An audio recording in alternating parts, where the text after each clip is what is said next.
రైతుల పంటలు అకాల వర్షాలకు తడిసి ముద్దై కొనుగోలుకు ఇబ్బంది గురిచేసిన వారి కష్టాలు పట్టని ఆదిలాబాద్ బీజేపీ ఎమ్మెల్యే ఎంపీ.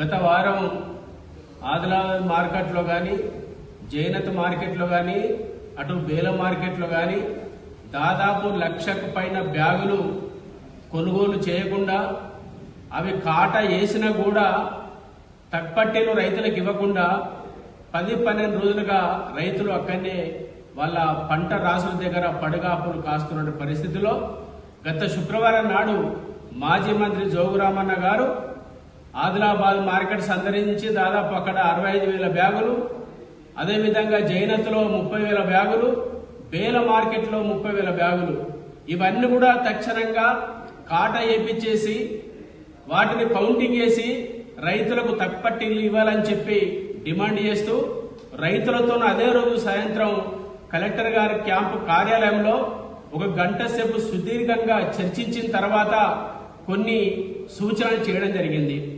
హమాలీలు సరిపోకుంటే తక్షణంగా అదనంగా హమాలీలు తీసుకురావాలని, ఒకవేళ గోడౌన్స్ కాలేకుంటే వివిధ గ్రామాల్లో ఉన్నటువంటి రైతు వేదికలను ఉపయోగించుకోవాలి, పెళ్లి ఫంక్షన్లు కూడా ఉపయోగించుకోవాలి.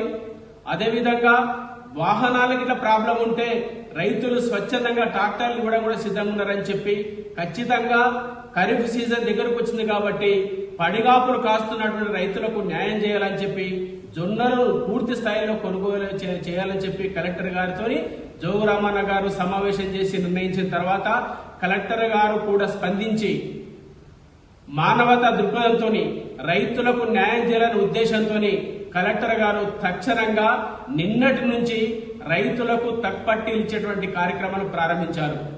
ఈ సందర్భంగా కలెక్టర్ గారికి జోగురామన్న గారి నాయకత్వంలో బీఆర్ఎస్ పార్టీ జిల్లా శాఖ అభినందన తెలియజేస్తుంది, కృతజ్ఞత తెలియజేస్తూ ఉన్నది. నిన్న కలెక్టర్ గారు సమావేశం ఏర్పాటు చేసుకుని మార్కెట్ అధికారులు గాని, మార్కెట్ శాఖ అధికారులు గాని, రవాణా శాఖ అధికారులు గాని మొత్తం గూగుల్ మీట్ ఏర్పాటు చేసి జిల్లా వ్యాప్తంగా అన్ని మండలాల్లో ఎంపీడీఓలతోని, మార్కెట్ అధికారులతోని జొన్న కొనుగోలను తక్షణంగా వేగవంతం చేయాలని చెప్పి, రైతులను ఇబ్బంది పెట్టకుండా తక్షణంగా అదనంగా గోడౌన్స్ గాని అమలులను ఏర్పాటు చేసుకోవాలని చెప్పి నిన్న కూడా కలెక్టర్ గారు సమావేశం ఏర్పాటు చేసి జిల్లా అధికారులకు ఆదేశాలు ఇవ్వడం జరిగింది.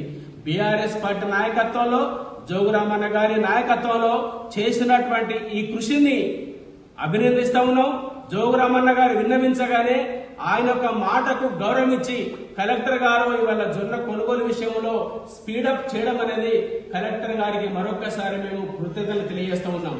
ఇది ఈ విధంగా ఉంటే వారాల తరబడి రైతులు మార్కెట్లో పడిగాపులు కాస్తా ఉంటే, ఒక పక్కన అకాల వర్షాలు వచ్చి పంటలు మునిగిపోయి పంటలు తడిసిపోయి మొలకెత్తే విధంగా పరిస్థితి ఉంటే, ఇన్ని ఇబ్బందులు పడుతూ ఉంటే స్థానికంగా గెలిచినటువంటి ఎమ్మెల్యే పాయల్ శంకర్ గాని, ఎంపీ గుడ నాగేష్ గాని ఒక్కనాడు కూడా మార్కెట్ సందర్శించి రైతుల గోస పట్టించుకున్న పరిస్థితి లేదు.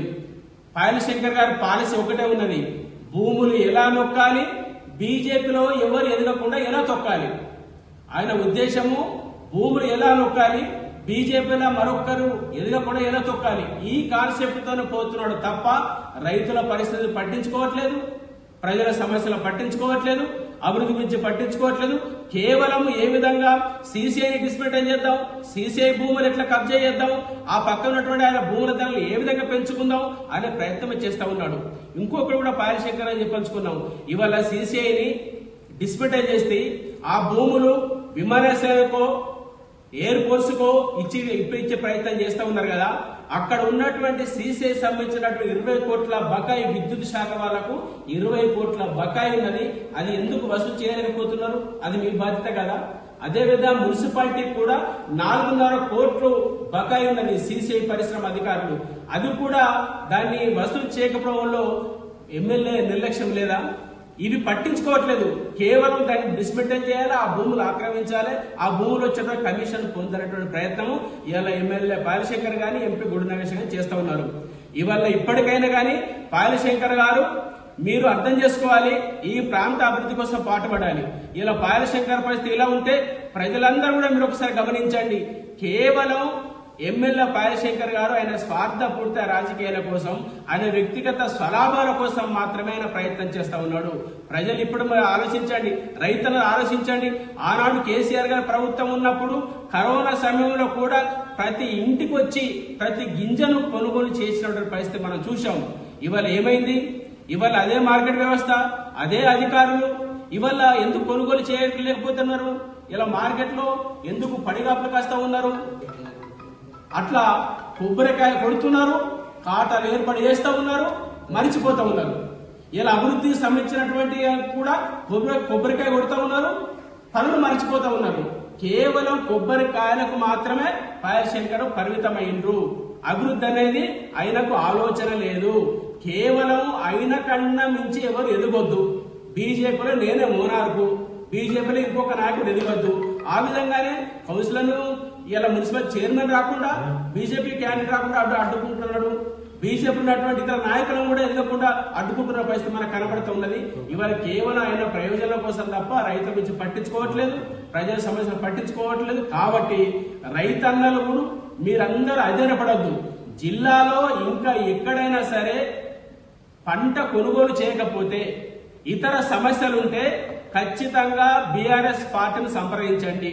ఖచ్చితంగా జోగు రామన్న గారి నాయకత్వంలో జోగు రామన్న గారిని సంప్రదించండి. జోగు రామన్న గారి నాయకత్వంలో ఖచ్చితంగా మీ సమస్యల కోసం, పరిష్కారం కోసం మేము ఆలోచిస్తాము, మీకోసం కొట్లాడతాము. మీ ప్రతి గింజ కొనుగోలు చేసే వరకు కూడా మేము ధర్నాలు చేస్తాము, రస్తా రోకలు చేస్తాము, కొనుగోలు చేపిస్తాము. కానీ మీరు అధైర్యపడవద్దని చెప్పి రైతన్నలందరికీ విజ్ఞప్తి చేస్తూ, ఇవల్ల జొన్న కొనుగోలు విషయంలో వర్క్ స్పీడప్ చేసినటువంటి కలెక్టర్ గారికి బీఆర్ఎస్ పార్టీ జిల్లా శాఖ తరఫున మరొకసారి కృతజ్ఞతలు తెలియజేస్తూ అభినందనలు తెలియజేస్తా ఉన్నాం.